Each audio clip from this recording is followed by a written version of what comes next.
Welcome to my story, a story of pain, silent tears, unexpected love, and hard choices, told by me from my heart.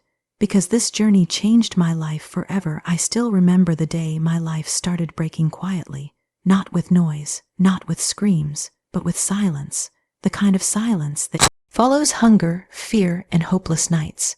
I was a simple girl with big dreams and empty pockets, living in a small rented room with my sick mother, waking up every morning with one question in my heart: how will we survive today? My father died when I was very young, and after that the world became heavier for me. My mother tried her best, but illness slowly took away her strength, and I became the only hope left. I studied with borrowed books, wore old clothes, and learned early that life does not wait for weak people. After finishing my education, I believed a job would save us. I believed honesty and hard work were enough, but reality was cruel. Every office door I knocked on felt cold. Every rejection letter felt personal. They never said I was not good enough, but their eyes said it clearly. One day I entered a big company, glass walls shining like dreams I never touched. That was the day I saw him for the first time. My boss, tall, confident, sharp eyes, and a calm face that scared me for reasons I did not understand. He looked powerful, like a man who never lost anything in life. I was nervous during the interview. My hands were shaking, but I spoke from my heart. About my skills, my struggles, my need to work. He listened quietly, too quietly, and that silence stayed with me. Days passed, weeks passed, no call came. My mother's condition got worse.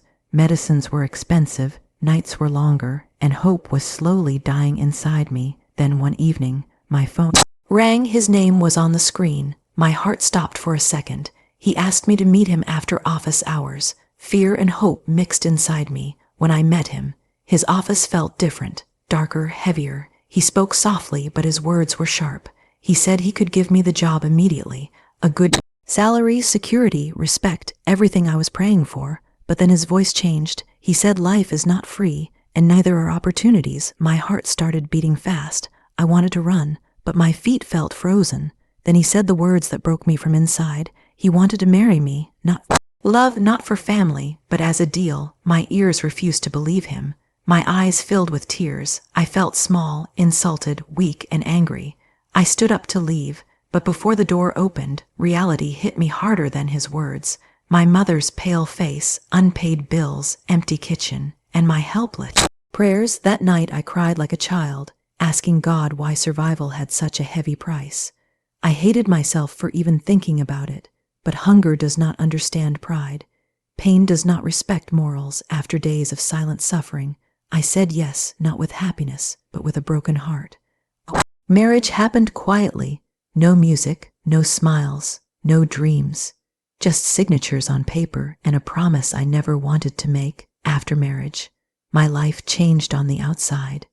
People respected me. Doors opened. My job letter arrived the next day. But inside, I felt emptier than ever. At office, he was my boss, strict, distant, professional. At home, he was a stranger. We lived under one roof but in different worlds. Sometimes our eyes met, and in those moments I saw something else in him. Loneliness, maybe regret, maybe guilt, but neither of us spoke. Nights were silent, my heart confused, my soul tired. I worked harder than anyone, not to impress him, but to prove to myself that I was more than a deal. Slowly, very slowly, small moments changed things. He noticed my dedication, my honesty, my quiet strength. One night when my mother passed away in my arms, he saw me completely broken. The first time he held my hand, not as a boss, not as a deal, but as a human. That touch was warm, unexpected, and it shook something inside me. I hated myself for feeling comfort in his arms, but my heart did not listen. From that night, silence between us started changing. Words became longer. Looks became softer, and feelings I never planned began growing quietly, like love finding space in the middle of pain after my mother's death. Something inside me changed forever. The world became quieter but heavier. Grief sat with me like a shadow, and for the first time since our marriage, he stopped being just my boss or a deal. He became the only person who saw my pain without judging it. He handled everything quietly, the hospital papers, the funeral, the bills, and he never once reminded me that I owed him anything. That scared me more than his earlier coldness, because kindness touches the heart deeper than cruelty. After that night, our house felt different, not warm, but less empty. We started sharing small moments, silent dinners, soft conversations, long pauses where words were not needed. I noticed things about him I never wanted to notice before, how tired he looked when he came home, how lonely his eyes were behind his confident face, how he avoided mirrors like he did not like what he had become. One evening I asked him why he never married before, and for the first time he told me his truth. He said he grew up poor like me, but power changed him, success made him hard, and trust felt dangerous. He admitted what he did to me was wrong, and hearing that apology made my heart ache in a strange way, because I had waited for those words without knowing it. Days passed, and our conversations grew longer. He started asking about my dreams, not my needs, about what I wanted, not what I lacked. I told him I wanted respect, independence, and peace, and he listened like it mattered. At work, people started noticing me, not just as his wife, but as a capable employee. I worked late nights, solved problems, took responsibilities, and slowly built my own identity. He supported me quietly, never taking credit, never interfering. Sometimes our hands brushed accidentally. Sometimes our eyes locked for a second too long. And every time my heart forgot the reason our marriage began. I hated myself for feeling this way. I reminded myself every night that this was not love, this was just comfort. But my heart was learning a new language. One night we were stuck in the office due to heavy rain. Lights were dim, silence was loud, and memories felt closer. He looked at me and asked softly if I hated him. That question broke my control. Tears fell. Before words did, I told him how broken I felt that night he made the offer, how small and cheap life felt, how ashamed I was of myself. He listened without interruption. Then he said something I never expected. He said he hated himself for that night too, and if he could change it, he would. He said he married me for the wrong reason, but somewhere along the way, his heart chose me for the right one. Those words scared me more than anything, because love was never part of the deal. From that night, the distance between us slowly disappeared, not physically, but emotionally. He became protective, caring, gentle, and I became confused, because love born from pain feels dangerous. I started noticing how he waited for me to eat, how he remembered my favorite tea, how he checked on me when I worked late, small acts that slowly melted my fear. But society was not kind. Whispers followed me. People said I trapped him. People said I was lucky. People said I was smart.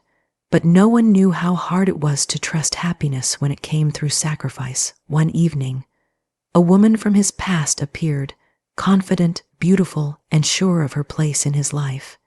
Jealousy burned inside me, not because I loved him, but because I feared losing the safety I had just found. Or maybe I was lying to myself. That night I confronted him, my voice shaking, my heart racing, and he surprised me again. He told me clearly that his past was over, and his present was me. Those words stayed with me all night, making sleep impossible. I realized then that my heart had crossed a line my mind tried to protect. I was falling for my boss, my husband, the man who once broke me and was now slowly healing me. Love came quietly, without asking permission, and that scared me the most, because loving him meant forgiving the past, and forgiveness is harder than pain. Loving him was the hardest thing I ever did, because love asked me to face the past I tried to forget. Every smile reminded me of that painful deal. Every kind word made me question my worth, and every quiet moment made my heart louder. I started pulling away without meaning to, because I was scared that if I loved him fully, I would lose myself again. He noticed the distance, the silence, the way I avoided his eyes. One night, he finally asked me why I was building walls again, and I told him the truth, that I was afraid this love was only guilt, that one day he would regret choosing me, that our marriage started with pain, and I did not know how to trust happiness built on sacrifice. He listened quietly. Then for the first time he raised his voice, not in anger, but in emotion. He said love does not always start in the right place, but it becomes real by choice. He said he chose me every day, not because of the deal, not because of guilt, but because I made his empty life feel human again. Those words shook me, but fear still lived inside me. Fate tested us again when rumors spread in the office. People questioned my promotion, my respect, my position, saying I only succeeded because I was his wife. I felt humiliated, angry, broken, and I decided to leave the job, to leave him, to start again alone. I packed my bags quietly, leaving a letter behind, telling him I needed to find myself without his shadow. When he read it, he did something I never expected. He followed me, stood in front of me in the rain, not as a boss, not as a powerful man, but as someone afraid to lose love. He told me to go if that was what I needed, but he also confessed his love openly, without conditions, without fear. He said even if I left, his heart would wait. That moment broke every wall I had built, because real love does not trap, it frees. I realized I was no longer the girl who agreed to marriage for survival. I was a woman who had grown through pain, and loving him did not make me weak. It made me brave. I went back, not because I needed the job, not because I needed safety, but because I wanted him. We rebuilt our marriage slowly, honestly, with respect. I resigned from his company and joined another firm on my own merit, proving to myself and the world that my identity was mine. Relationship became equal, healthier, real. Love filled the spaces pain once lived in. Today, when I look back, I do not feel shame. I feel strength, because I survived choices no one understands unless they live them. I married my boss to get a job, but along the way, I found my voice, my power, and a love that chose me not as a deal, but as a partner. And this is not a perfect love story, but it is real, and it is mine. Thank you for staying with my story till the end. This was my truth, my pain, and my love. If it touched you, remember every heart survives differently. Goodbye.